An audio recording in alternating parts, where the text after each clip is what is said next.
रांची का एक बच्चा खतरनाक बीमारी से जूझ रहा है। उस बीमारी का कोई इलाज भी नहीं है और ना ही कोई रिसर्च अपने देश में हो रही है। 9 साल के शौर्य हंटर सिंड्रोम नाम की खतरनाक बीमारी से पीड़ित हैं। इस बीमारी के इलाज के लिए करोड़ों खर्च करना पड़ता है। अमेरिका की एक दवा शौर्य की सांसें थामे हुई हैं। अपने माँ बाप के साथ दिख रहा शौर्य आम बच्चों की ही तरह था। खेलता कूदता और शरारतें किया करता था। 2 साल की उम्र तक उसने अपना बचपन ठीक से गुजारा, लेकिन उसके बाद शौर्य का सिर अचानक बढ़ने लगा। शौर्य के पिता ने देश के कई बड़े अस्पतालों के चक्कर लगाए। बाद में गहन इलाज के बाद पता चला कि उसे हंटर सिंड्रोम नाम की खतरनाक बीमारी है। एक ऐसी बीमारी जो लाइलाज है और भारत में तो इस पर रिसर्च भी नहीं हो रही। लेकिन शौर्य के पिता यानी सौरभ हार नहीं माने। मैंने कभी ज़िंदगी में ऐसी बीमारी का नाम नहीं सुना था। मेरे दिमाग में ऐसा था कि अगर कोई बीमारी है तो उसकी दवा ज़रूर होगी इस पूरे विश्व में। मगर जब डॉक्टर ने मुझे ये बोला कि ये इस बीमारी के लिए जो दवा है वो अब तक रिसर्च नहीं हुई है और इस बीमारी का औसत उम्र 10 से 15 साल तक ही है।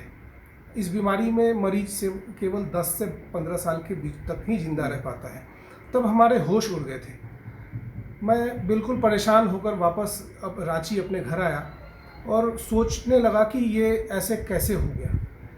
मैंने तमाम वो प्रयास किए। मैंने जागरूकता के लिए सारे मीडिया में, टीवी चैनल्स, न्यूज़पेपर सब में मैंने ये अवेयरनेस कैंपेन स्टार्ट किया।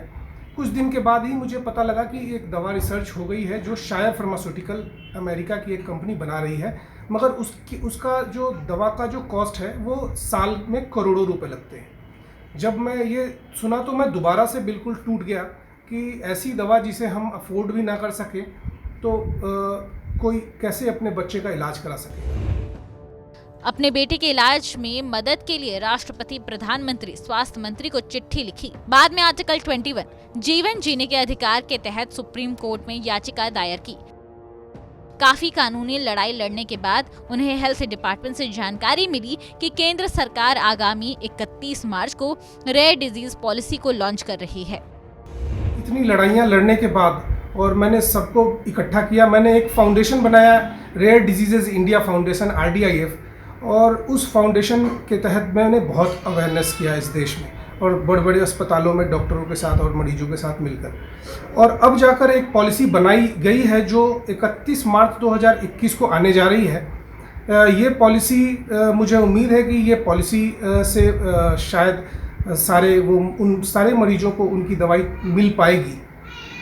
मगर जहाँ तक मैंने देखा है ये पब्लिक डोमेन में भारत सरकार ने रखा है और इसमें क्राउड फंडिंग की बात कही जा रही है इस पॉलिसी के अंदर।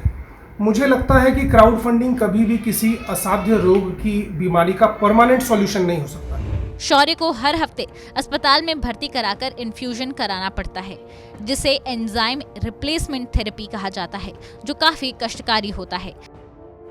इलाज का खर्च साल के 2 करोड़ रुपए आता है। अब तक तो किसी भी तरह उन्होंने अपने बेटे का इलाज करवाया, लेकिन भविष्य में सरकार के सहयोग के बिना संभव नहीं है। हालांकि झारखंड के स्वास्थ्य मंत्री ने कहा कि राज्य सरकार भी लाइलाज बीमारी के रोकथाम और उसको खत्म करने के लिए लगातार लगी हुई है। रांची के बच्चे शौर्य को हर संभव सरकार मदद करेगी। निश्चित तौर पर यह सरकार ही जनता के लिए, जनता के द्वारा बनाई गई सरकार है। इसलिए जो भी जहाँ भी हम जन आकांक्षा है, चाहे स्वास्थ्य का क्षेत्र हो, चाहे कृषि का क्षेत्र हो या कोई भी अन्य क्षेत्र हैं जहाँ पर जनता के हितों की रक्षा करनी है, उसमें कहीं पर भी हमारी सरकार पीछे नहीं हटेगी।